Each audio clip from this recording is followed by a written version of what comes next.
शीश और 20 भुजाएं तुम्हें शक्तिशाली बना सकती है रावण, किंतु श्रेष्ठ नहीं। वरदानी शक्तियां प्राप्त है ना तुम्हें, किंतु वरदानी शक्तियां भी तभी सफल होती हैं जब आचरण शुद्ध और पवित्र हो और उसका आधार धर्म हो। किंतु तुम जैसे पापाचारी और अधर्मी को तुम्हारी वरदानी शक्तियां भी नहीं बचा पाएंगी रावण। जब अहंकार का कद हिमालय से ऊंचा हो जाए रावण, तो उसका अंत भी उतना ही भीषण होता है।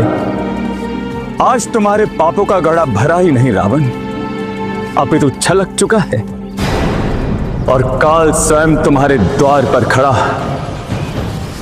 न्याय का हिसाब मांग रहा है।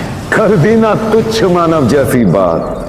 राम, जिसे तुम पाप अधर्म और दुराचार कहते हो, वही हम राक्षसों का धर्म है।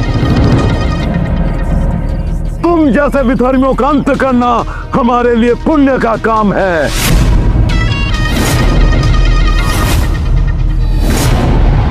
आज लंकाधिपति रावण खड़ा है तुम्हारे समक्ष और नीति के अनुसार एक राजा को केवल एक राजा के विरुद्ध ही युद्ध करना चाहिए। किंतु तुम कहां के राजा हो? तुम्हें तो स्वयं अपने राज्य से निकाल दिया गया।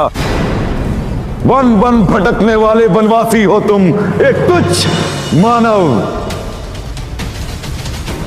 अब तुम ही बताओ, लंका का राजा आज एक तुच्छ मानव के विरुद्ध युद्ध क्यों करेगा? किंतु तुम दुखी मत हो राम, तुम्हारे शत्रु का हृदय बहुत बड़ा है। हम तुम्हें एक अवसर देंगे और अवश्य देंगे। किंतु यदि तुम रणभूमि में हमारे समक्ष आ ही गए हो, तो एक रथ का भी प्रबंध कर लेते, या फिर इस कुलघाती विभीषण को कह देते यही तुम्हारे लिए एक रथ का प्रबंध कर लेता। कदाचित तब हमारा आमना सामना बराबरी से होता। रावण, जिसका धर्म सारथी हो,